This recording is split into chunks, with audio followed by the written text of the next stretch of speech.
this video, we're going to talk about changing the flow of control of your program. So far, we've been talking about programs that execute statements one after another. So you can just take a look at your code and you can scan down the page and you're going to see how the program executes. Now that's not quite true. We have introduced functions, and functions change the flow of control slightly. When you get to a function call, you actually go off, you execute the statements inside the function one by one, then you come back and you keep executing one by one. Now, this makes your programs a little bit more interesting, but I still can't change the flow of control of my program based on values in the program. I might want to do something different based on data that I have available to me inside the program.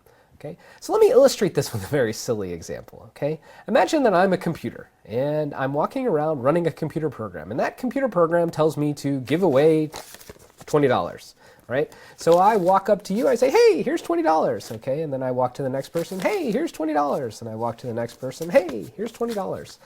Now, if I run this program, I'm going to go broke really quickly, okay? So this is not a very intelligent program. I'd like to behave differently based on who I'm talking to. So perhaps I want to come up to you, you're my friend, I know you need $20. I say, here, go ahead, have $20, okay? Then I walk up to the next person, they're a stranger, I don't know them, I don't want to give them $20, so I don't give them $20. Okay? I want to change my behavior based on who I'm talking to.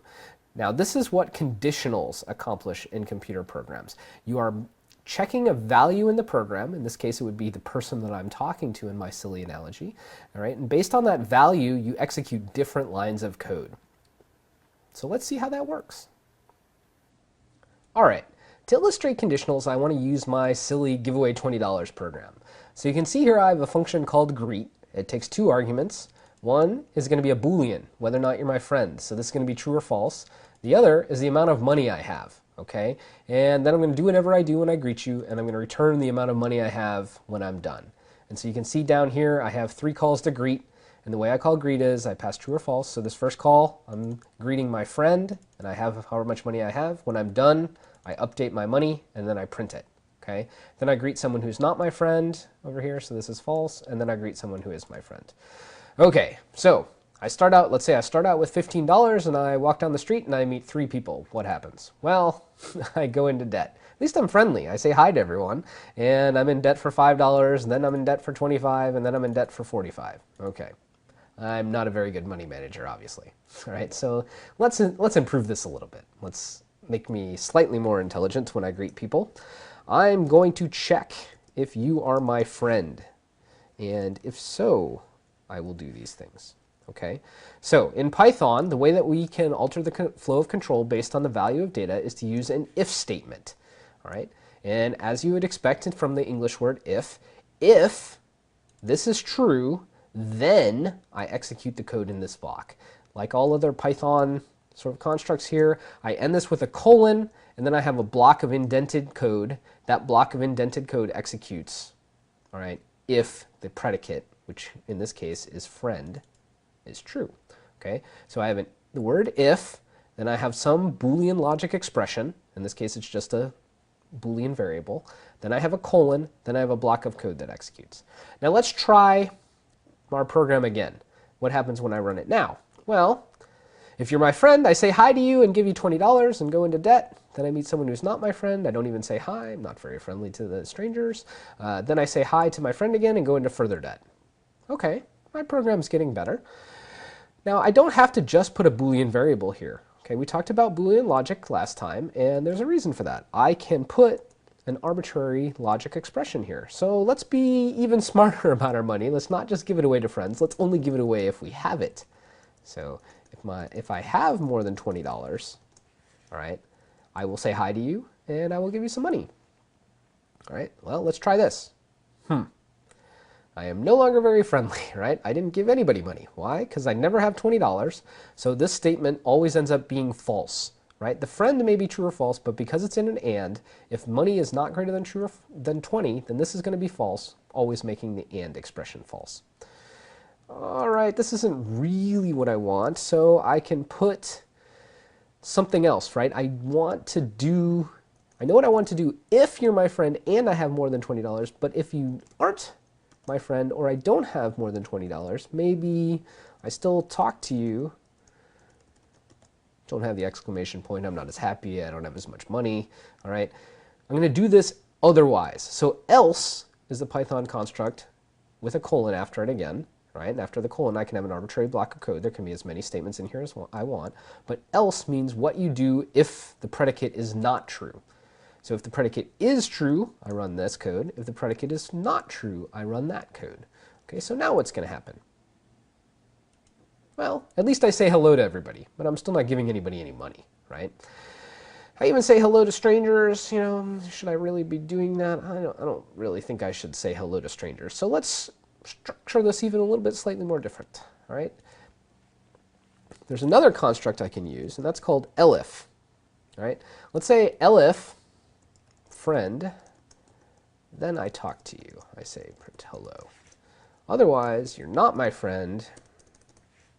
Well, I've been friendly throughout this. Let's be mean. I'm going to print, and I'm going to mug you. Now, I would never do this, okay, but in the program, let's just pretend. I'm going to take your money. All right? So now, what happened here? What did this elif do? Okay, so first, we execute the if statement. We check if the predicate is true. If the predicate is true, then we execute the block of code underneath the if. And that's it. Then we skip down here to return money. Okay? If the predicate is false in the if statement, we look at the next one, elif. This is a shorthand for else if. So else if this predicate, which is just friend, is true, then I execute this block of code. And I can have as many elifs as I want. I can only have one if and one else, but I can have as many elifs in between if I want. And I don't have to have any elifs, and I don't have to have an else, right? So I print hello here. If this predicate was false, then I go down here, else always works. So no matter what, okay, so this means if I don't have more than $20, then you're my friend, or if you're not just my friend, then I'm going to take your money, all right? Not going to be very nice. All right, now let's run this program. What happens now? Okay, first person I walk up to is my friend. I say hello, I'm a little bit sad, don't have a lot of money, so I keep my $15 then. Second person, haha, I'm going to take your money, now I have $25. Last person, hey, I'm pretty happy now, I have $25. I say hi, and I give you my money, all right? So you can see that I can alter the flow of control of the program based on values that are in the program. So based on the value of friend and money in this case, and it doesn't matter that they're arguments of the function, this could be anywhere, right? They could be local variables, they could be global variables. I can change what code gets executed. This is a very powerful concept. I want to show you another example of conditionals to help you get the hang of them. Now, in this program, I basically am going to just test if a particular year is a leap year. And so I wrote a function called isLeapYear. And it's a programmer's convention when you're just testing a predicate with a function. You start the function name with the word is. Basically, I'm testing year and returning true or false based on whether or not it is a leap year. Okay? And this function is just one conditional that has several cases. Right? I'm testing 3 different things and returning true or false based on the results of those tests. Now, a leap year test is actually pretty simple if you ignore the corner cases. I need to just check, is the year a multiple of 4? If so, it's a leap year. Otherwise, it's not. So you can see up here, I test year modulo 4 equals 0. This means if I divide the year by 4 and there's no remainder, well, then it's a leap year, so I return true. And if it's not, I execute the else clause and return false. Okay? However, there are these 2 extra cases that if the year is a multiple of 100, then it's not a leap year unless it's also a multiple of 400. Right? Now you'll notice that I have to execute these checks in this order or I will not get the right answer. I have to first check 400, then 100, then 4, and then do the else arm.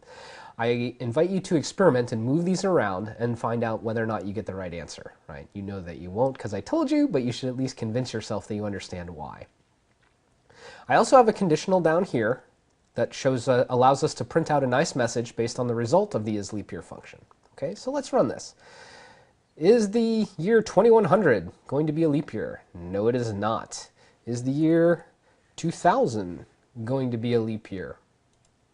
Yes, it is. Is the year 2012 a leap year? Yes, it is. Is the year 2009, was that a leap year? No, it's not. Okay, and you can play around with this and see that it does catch all the cases by executing these conditional in order, the if, elif, else, you're going to get the right answer in all cases. There are very few interesting programs that execute directly in a straight line. So the concepts of conditional control flow that I've introduced in this video are critically important for pretty much all computer programs. You don't want to give away $20 to everybody you meet, do you? I certainly don't. Okay, so I need to be able to have the ability to change what I do based on the values of data in the program. Okay, and the ability to use arbitrary Boolean logic and predicates gives you a powerful and flexible mechanism to do so. So you're going to be using conditionals to change the code that you execute in your programs throughout the rest of this course and throughout your programming career.